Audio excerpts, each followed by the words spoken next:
AskReddit by Hazard35. What are some real but crazy facts that could save your life? If you sit down to shit in prison, remove one foot completely from your pants so you can get up and fight if attacked.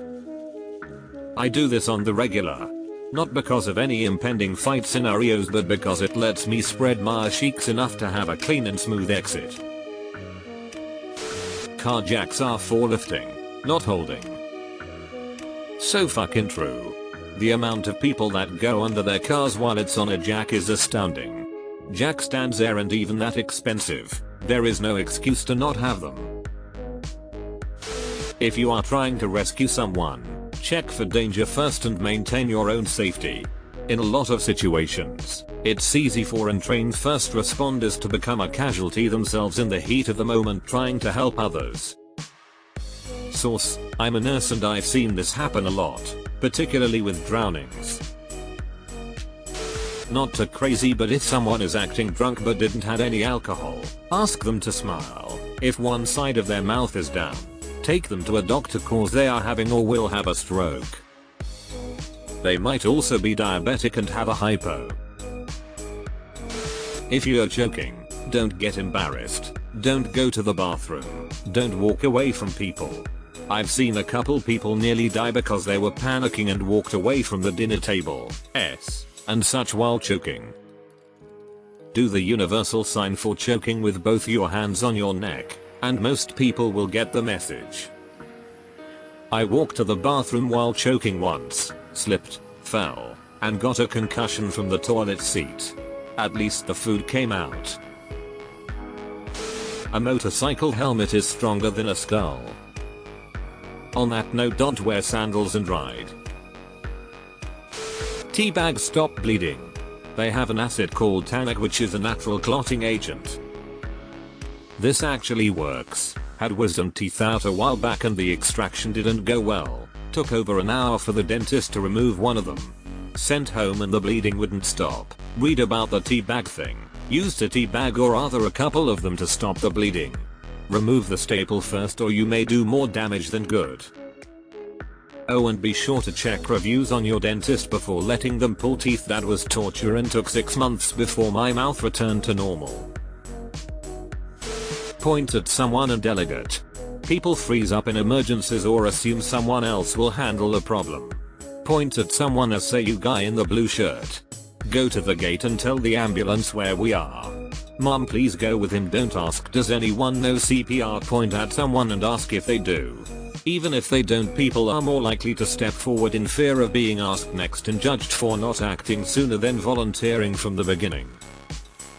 You call 911. You go get the ED located by the main office. While pointing and also pointing out things like you said, blue shirt, etc. Drilled in my head from many years of CPR ED first aid training. If you drive after being awake for 24 hours, your response times are impaired, the equivalent of somebody just over the drink driving limit. Even just being really tired can be bad. When I was in college, I drove with a friend to go get dinner after a long, hot game day in the marching band. I was very out of shape and didn't sleep well, so I was exhausted. My friend remarked that I was driving like I was drunk and made me let him take over. If the forest suddenly falls silent, stop and listen. More often than not it means apex predator is near. Silence is the boss music of the forest. Ammonia and bleach do not mix. Deleted. Never, ever go with someone who has a gun or knife pressed against you. Most people think complying with save them, but really they are just looking for a better place to kill you. Make them kill you in a crowded location or the current one. Chances are they won't, or they wouldn't have asked you to go with them. You fight to the death before letting someone tie you up or force you into a vehicle. The entire SEER manual is available for free. https://static.e-publishing.af.mil/production/1/af_a3/publication /AFH10-644 /AFH10-644.pdf. Use it as toilet reading, and if you are ever lost in the woods it will save your life many times over.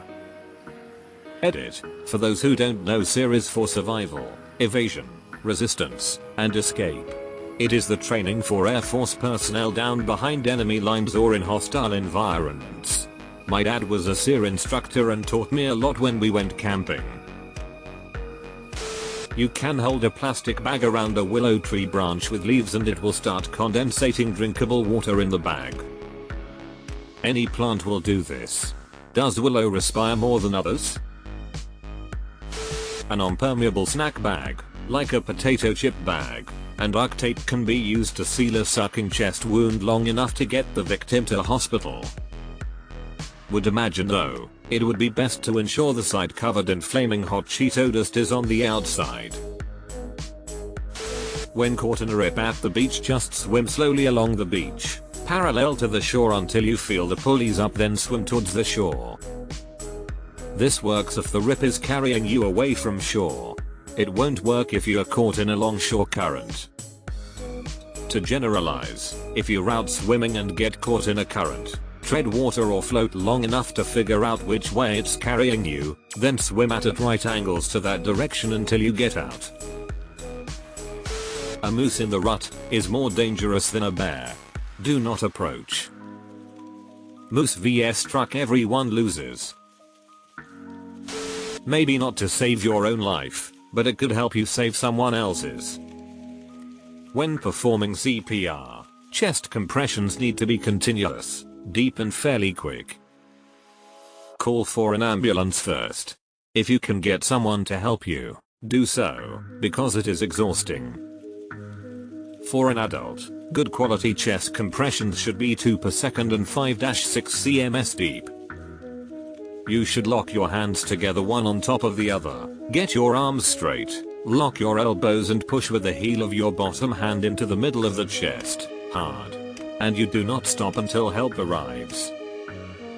The rumor that chest compressions can crack ribs is true, but trust me, they'd rather have broken ribs than be dead.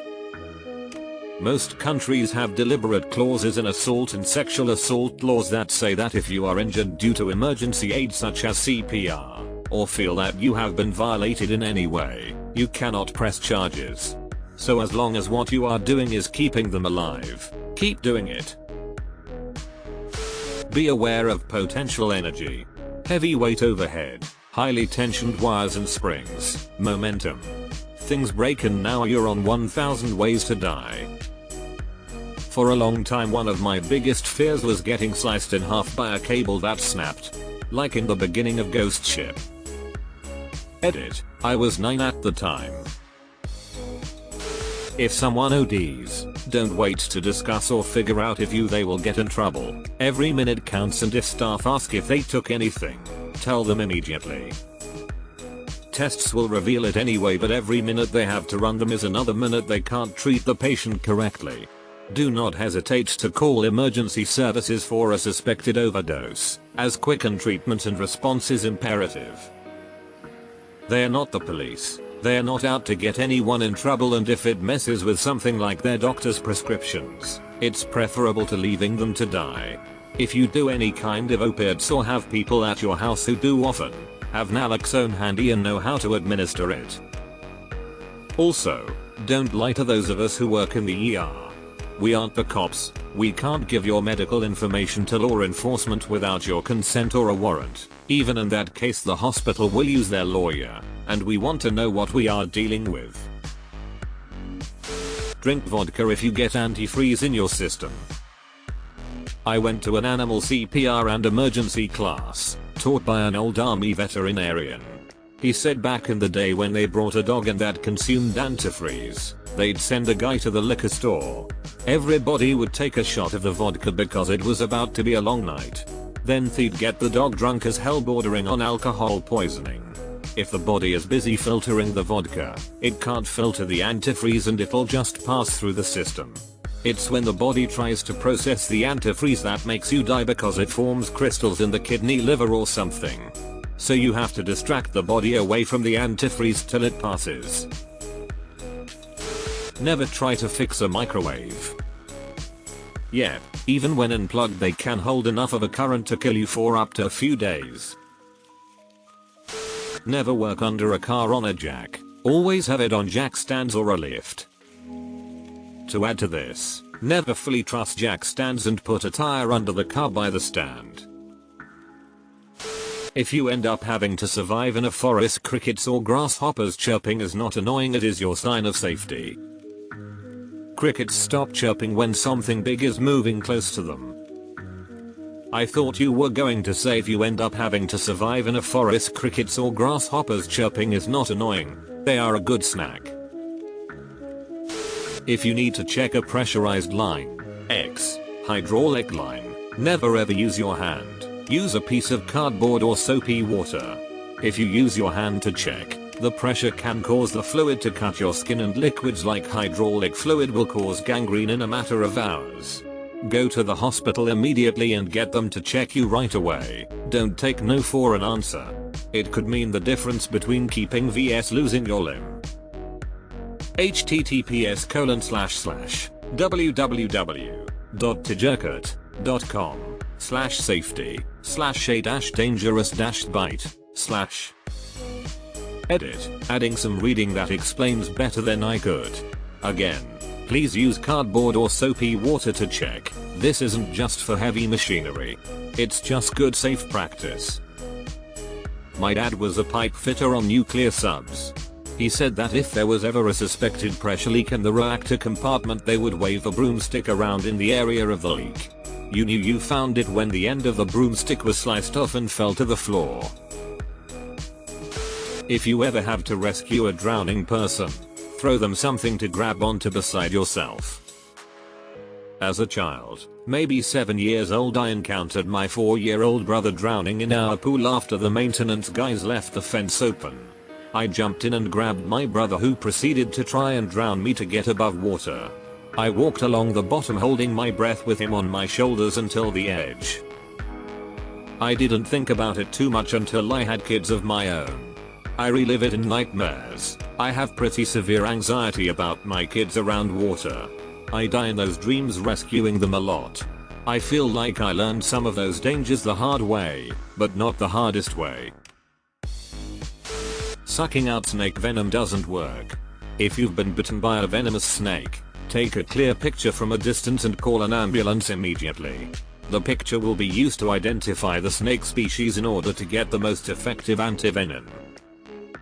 Edit, I answer why, despite having Crawford, universal antivenom, narrowing down the species aids in treatment. This will especially save your life. If you see a venomous snake, do not approach to kill it or relocate it. This how people get bitten. Spray it with water and it should leave, or wait 30 minutes and it will be gone. Getting close to a venomous snake with the intent to kill it is how you will get bitten. If you see a snake you can't identify 100%, if there is even the slightest possibility you don't know, don't pick it up. This is surprisingly common. A friendly vet specializing in herpetology. That photo can also be used on wanted posters so you can get revenge on that snake and bite it back. If the ocean water suddenly recedes at the beach you're at, a tsunami is probably coming. Run, don't look at the fish. Oh, a tsunami is coming, looks at the fish. Edit, damn 8k upvotes, was not expecting that shit. Once clinical symptoms appear in a rabies victim, it is 100% fatal. If you're bit by a wild animal, seek medical attention immediately. Or even if you think you might be. Bats can pierce skin without the victim showing any bite marks. If you get bit by a wild animal, you must get the rabies vaccine. Rabies is not like a flu or mild inconvenience. It's one of the most lethal diseases on the planet. It has a near 100% fatality once the disease takes hold, and it's a horrible way to go. Deleted.